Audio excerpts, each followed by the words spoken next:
I remember getting a call from the fire department commander telling me that they were not sure they were going to be able to contain the fire. And I said, you know, we've had such terrible loss of life. Maybe the smartest thing to do is pull it. And they made that decision to pull, and then we watched the building collapse.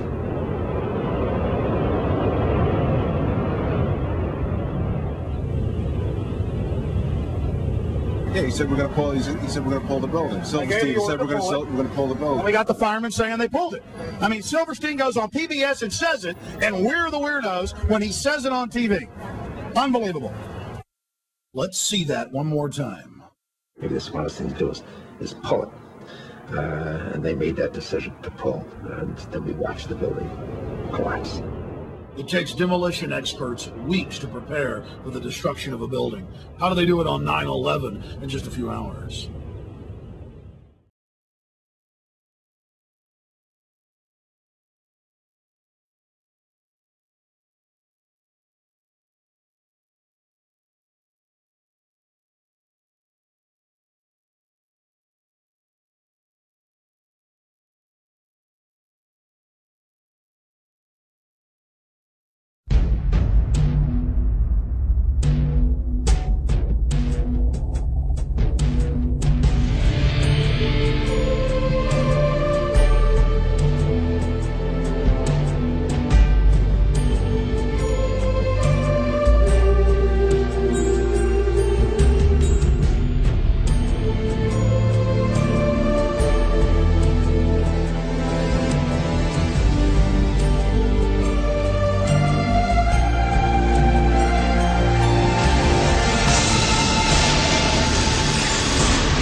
We want to have, as part of the gun initiative, though, an informational campaign to really change the hearts and minds of people in Washington, D.C., and in particular our young people.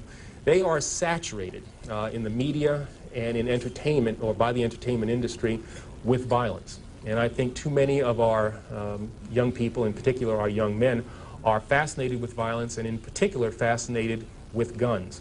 And what we need to do is change the way in which people think about guns, especially young people, and make it something that's not cool, that it's not acceptable, it's not hip to carry a gun anymore. In the way in which we've changed our attitudes about cigarettes.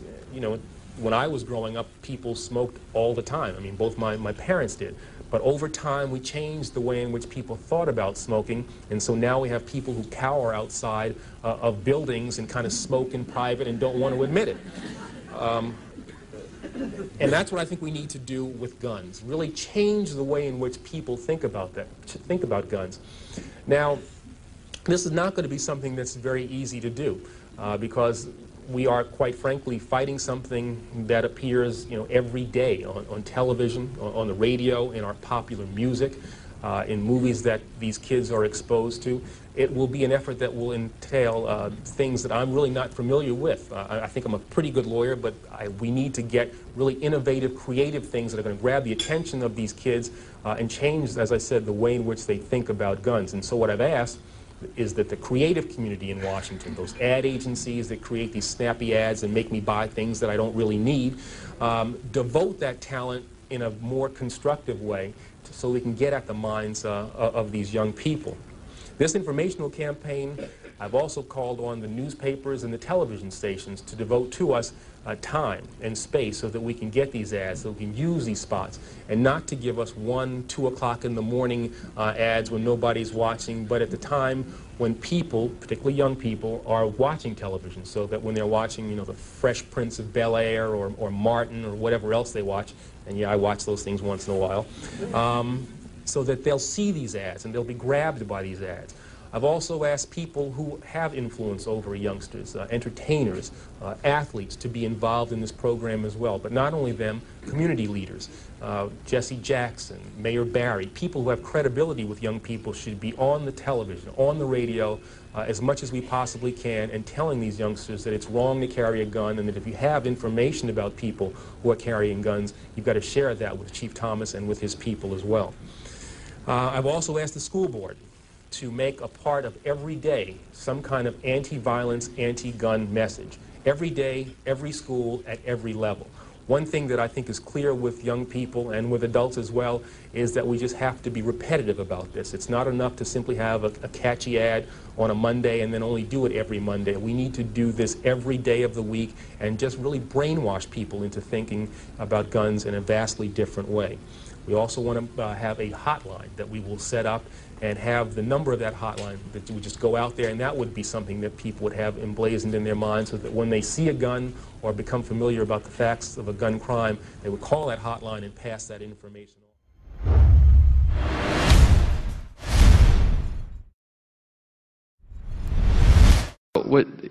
Was it the goal to knowingly and intentionally allow these guns to go into Mexico? Was that the ultimate goal? Not as explained to me. Was that the rules in play to achieve what the goal that they had explained? Yes. We were mandated, let these guns go. Make no mistake, there was not a time we were out there on surveillance where we didn't have the forethought that these were going to be recovered in crimes. The next time we became aware of these guns would be when they were recovered at their final crime. Not whatever crime they might have done. It was the last crime that they commit, not they commit, but the person who has them commit, that they're recovered in. There may be 9 or 10 that the cartels have perpetrated with those firearms prior to that date, but that recovery date is when we'll learn about it.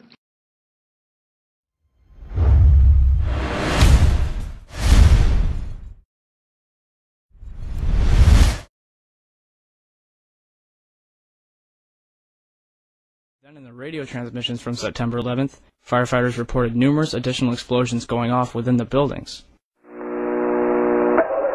got an eyewitness who said there was an explosion on floor 7-8. 7-8. We just had another explosion. Warren Street because of the secondary explosion. We've got numerous people covered with dust from the secondary explosion. And we got another explosion on the tower, 1013. Tower 2 has had a major explosion and what appears to be a complete collapse surrounding the entire area. Who's involved in the secondary explosion at Tower 1? About to hear is from the grave, as a valiant firefighter reports that the fires were almost out. And as firefighters went public and said that the fires had almost been extinguished, the federal government ordered them under national security to stop talking to the public and told the media that all the firefighter tapes had malfunctioned, but not before firefighters had rebelled and released segments of tape, a segment you're about to hear. What do you got up there, Chief? I'm still in voice stairway, 74th floor, no smoke or fire problem. The walls are breached, so be careful. Yeah, 10-4, I saw that on 68. Freddie, come on over. Freddie, come on over by us. Guys, look at that.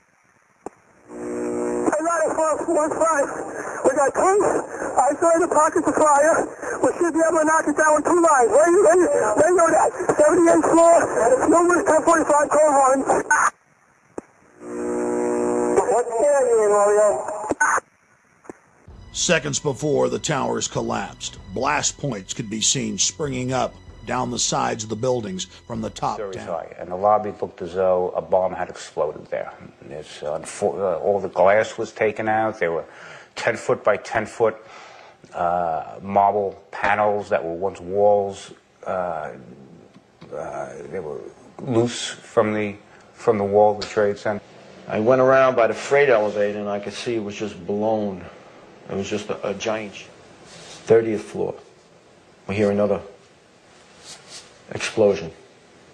And at that time we heard a huge explosion. The windows in the lobby of the North Tower were blown out, and marble panels were blown off of the walls. This was brushed off as an explosion from a raging fireball that went barreling down the elevator shafts. However, there is no soot, no fire, no fuel residue. Instead, the entire lobby is coated with a fine dust, which is the signature of high explosives. Senior firefighter Lou Caccioli, who survived the collapse of the World Trade Centers, reported that bombs were clearly going off inside the structure. He told People magazine this the day after 9/11. When we spoke to him, he said he couldn't talk about it. Professor Van Ramiro, Vice President for Research at New Mexico Institute of Mining and Technology, told the Albuquerque Journal that the implosions of the towers were too mathematical to be a chance result of airplanes, and that only controlled demolitions could have brought the buildings down. Then Kevin Ryan, an executive engineer with Underwriters Laboratories, or UL, that certifies most big buildings in America, went public and said, "It's impossible. Jet fuel wouldn't have melted the columns in Tower 1 and 2. This is from the organization that underwrote the towers. Then Firefighter Engineering, the oldest engineering publication in United States history, went public and said, there's no way jet fuel made that happen. And stop hauling away the debris. Stop covering up the crime scene. We've got 7 different tapes showing different groups of firefighters saying the towers looked like they were brought down by bombs and they heard explosions. But in the interest of time, here is just one of those clips shot by 2 French brothers who were making a documentary about New York firefighters on the morning of 9/11. We came down. It was much worse than it was when we went up. Right? We went up and they had everything set up and came down. It was desolate. It was like, holy shit. We came down to the lobby. It was like the first of the wars. There was nobody there. What did we do? We made it outside. We made it about a block. We made it at least 2 blocks, and we started running. Floor by floor, instead of popping out. It was if they had detonated. If they were planned to take down a building. Boom, boom, boom, boom, boom, boom, boom. NBC's Pat Dawson is close to the scene of that attack. Pat? Matt, can you hear me? If we are, yes, I can, Matt. Just moments ago, I spoke to the chief of safety for the New York City Fire Department, who was obviously one of the first people here on the scene after those 2 planes were crashed into the side, we assume, of the World Trade Center towers, which used to be behind me over there. Chief Albert Turry told me that he was here just literally 10 or 15 minutes after the events that took place this morning. That is the first crash. He had roughly 10 alarms, roughly 200 men in the building trying to effect rescues of some of those civilians who were in there, and that basically he received word of the possibility of a secondary device, that is another bomb going off. He tried to get his men out as quickly as he could, but he said that there was another explosion which took place, and then an hour after the first hit here, with the first crash that took place, he said, there was another explosion that took place in one of the towers here. So obviously, according to his theory, he thinks that there were actually devices that were planted in the building.